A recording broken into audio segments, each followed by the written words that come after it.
Hello and good morning. Hello, is this Arrow? This would be me. Yeah, Bill Haylon calling. Well, how are you doing today, sir? I'm great, thanks. How are you? Doing fantastic. I was wondering if you were going to say Bill or William because you can go either direction on that. Yeah, well, I guess William's my stage name, but Bill. Oh, Bill. Oh, I can relate with that, sir. Oh, so much so.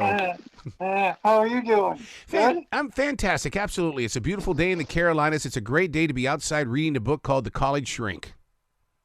Are you actually reading or just looking at the pictures?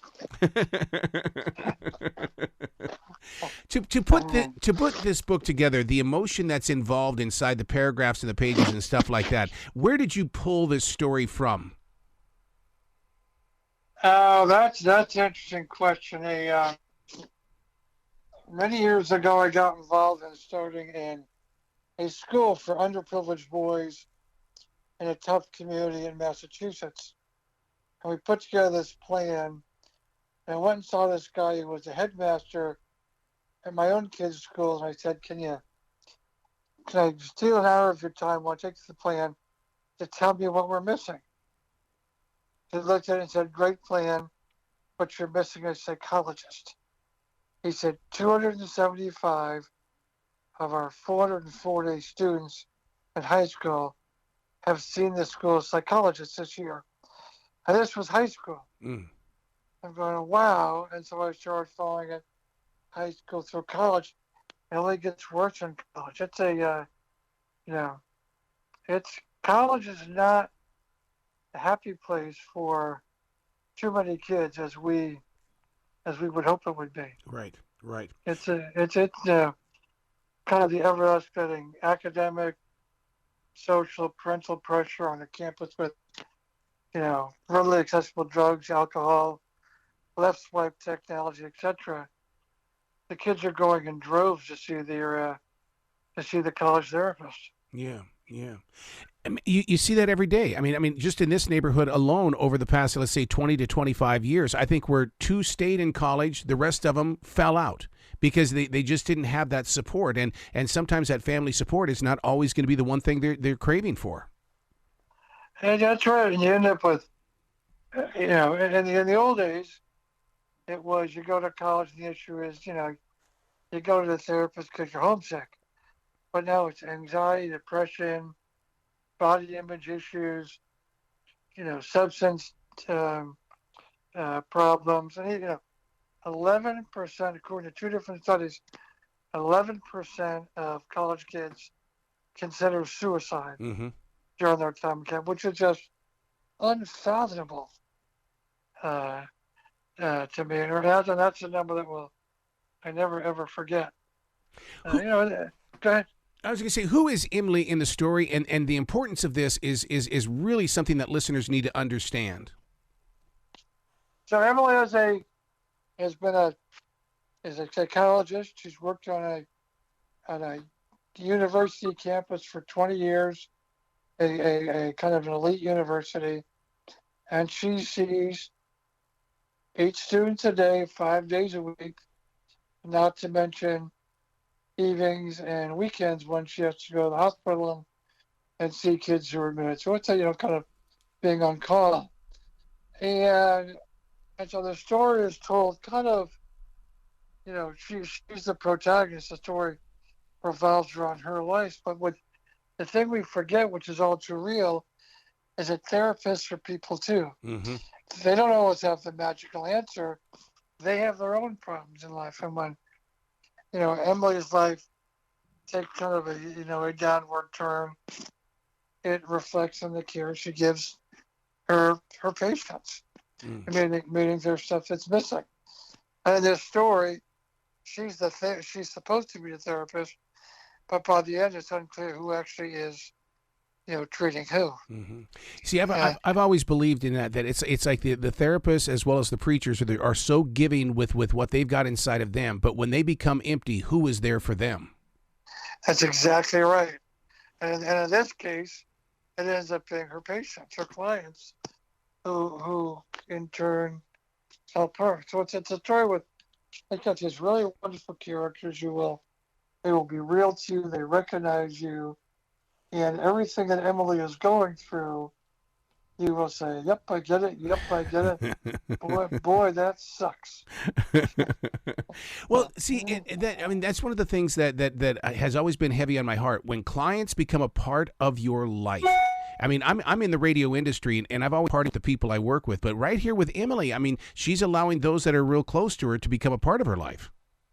And the difference between that and the radio industry is there's a lot of rules in psychology, and she bends and breaks so many of them along the way. Mm. About what you can, she ends up having a number of the students who've had issues living in the home, or students who are clients living in the home that another of her clients, an old former professor, has to try and help them recover, while at the same time sharing private information, drinking with underage kids, all the things you're not supposed to be doing Right. as a psychologist. But she breaks all the rules. She's never been a rule breaker before. She knows she's breaking them, but she can't help herself anymore. Yep. Kind of, in a very weird, kind of cool way, reminds me of The Graduate. I need some Simon and Garfunkel right now.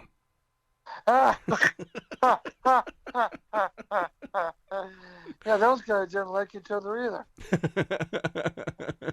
Well, but don't you see the college shrink growing in that type of a direction? I mean, this would be an incredible series on Netflix or Hulu.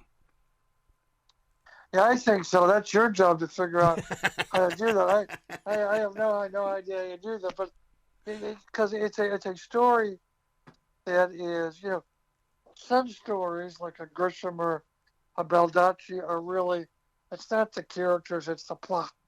What happens when, and this one is so driven by the characters. Mm-hmm. And as you create these characters, they kind of decide for you, for me, what they were going to do next. So it's some really rich people here. You just kind of fall in love with, and every time they do something not so good, you're kind of cringing, saying, "Oh, please don't do that."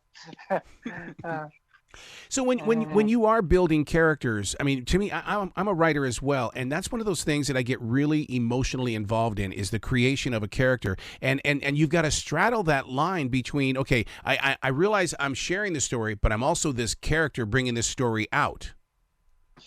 Great point here. I think that as a writer, the characters, because you spend so much time with them, they become your friends. Yes. They become your best friends, frankly. And what I always map out at the beginning where I think the story is going to go, it never goes that way, because the characters, they become real people, and they kind of drive where you go, because it becomes, and maybe you feel it just becomes a natural reaction to what they are experiencing, and you kind of follow them.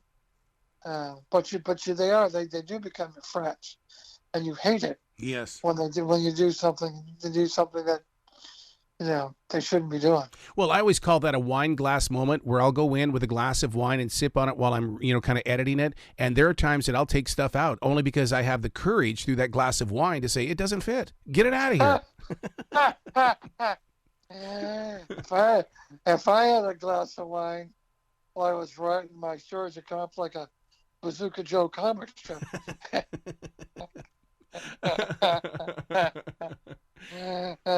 But the book it's current. It's real issues on campuses. I come back to when 11% of kids in college contemplate suicide. That's not the nirvana that we expect when we send our kids off to college. And there's just so much with technology, with drugs, with alcohol, with all the social pressures.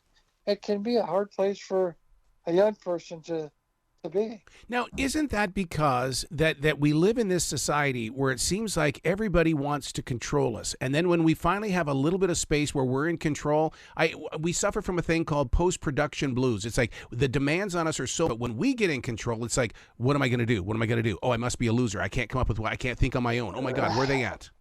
That is so right. So we got the kids going through high school and beyond with these helicopter parents, and we're all competing with each other. So our kid, and I was guilty of it. So our kids beat out the next one, and then you put them on this campus where all of a sudden there's freedom. Yep. There's no one to tell them what to do every day, but there is so much, and then technology. I mean, your life becomes pictures on a phone. Oh, God. You end up sleeping with somebody. Mm-hmm. You don't know what their middle name or their favorite food is, and yet the academic pressure is incredible. And a big thing now is violence on campus, and a lot driven by alcohol, a lot driven actually increasingly by the more violent sports, Mm-hmm. where the coaches are pushing more and more, play harder, hit someone harder than ever, and that what they learn on the field, and you give them a few drinks, and that translates to their social life, their personal life. That's not good. It's tough for the brain of a 20-year-old kid to process all the stuff. I got to tell you, one of my fears these days, and I think this book is going to set us up for that because, I mean, you deal with so much reality, is this thing called the metaverse, where they're saying the education is going to change. What's going to happen is education is going to make them individuals, and they're not going to have that collaboration with other human beings. I think that's happening already. I mean, yeah, it is. It's like, have you ever seen a kid who's lost his or her telephone arrow? Yes. They go nuts. They go ballistic because that's their friend, but they never talk on the phone. It's just always they're sending pictures. That's it. And there's the one-upsmanship. And so I think that metaverse analogy is right. They're kind of living in their own world, but that's not a world they're necessarily ready to live in yet. Yeah. Does a book like this grow into websites and other businesses in the way of helping these students? Because, I mean, you seem to be a voice right now with these students by identifying, okay, this is the situation, you know what's happening, you're not alone. I don't know. I'm certainly not equipped to do that. Yeah. I continue to tell stories. My first book was a story about high school and kids in high school and who were sent to a boy was sent to a private high school by his parents because they thought he was not doing a good job. He was not living up to his potential. And the book's called I'm Will, so the character's name is Will. And it takes Will through high school and all the pains of high school he went through. So there's a girl who's a year older who she claimed to be a lesbian. He was kind of in love with her.